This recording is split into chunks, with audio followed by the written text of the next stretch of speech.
Welcome to the Real Estate Espresso Podcast, your morning shot of what's new in the world of real estate investing. I'm your host, Victor Menashe.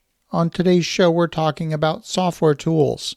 We often see sponsors and business owners buy a software package or subscribe to a software service and then fail to properly integrate it. The software is sold on the basis of offering a solution to a problem, but there's a fallacy in this way of thinking. Software can only implement a business process. Sometimes the software assumes a business process that doesn't match the business process in use in the business, and when that happens, the software integration will fail and it'll ultimately go unused. The purchase of software might create the false illusion that the problem's been solved.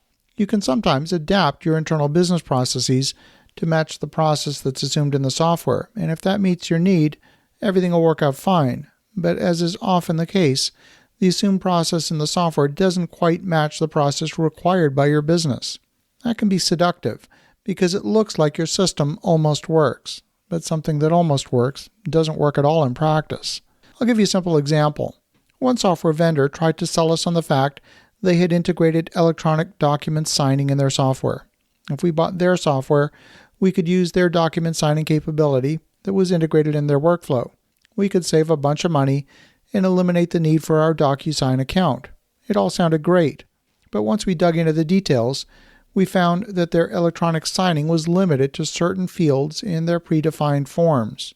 Their predefined forms would not be compliant with the regulatory environment that we live in and that we have to adhere to. So therefore, we would still have to design our own templates in DocuSign and use the more elaborate features of DocuSign. It was a large portion of their software we wouldn't be able to use at all.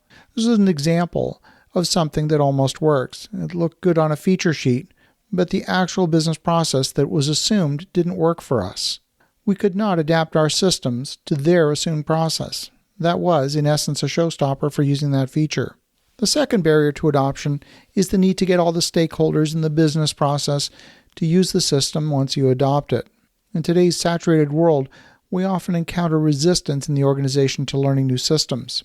If the stakeholders are outside your organization and you require those outside parties like subcontractors to use your system, you might encounter another form of resistance to adoption.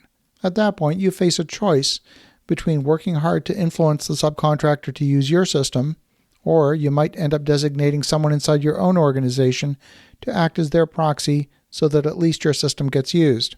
And if the workflow is occasional, it may not be a big deal. But if the workflow is daily, then the overhead of having someone shadow a subcontractor can become significant.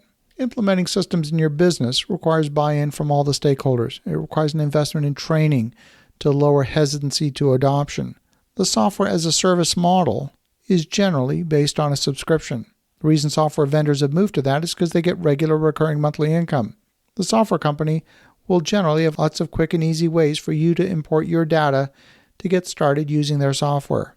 But as soon as you stop paying the monthly subscription fee, all of your data disappears with it. Getting your data out of the software can often be a much more complicated process. They have no incentive to create an easy path for you to get out of their software.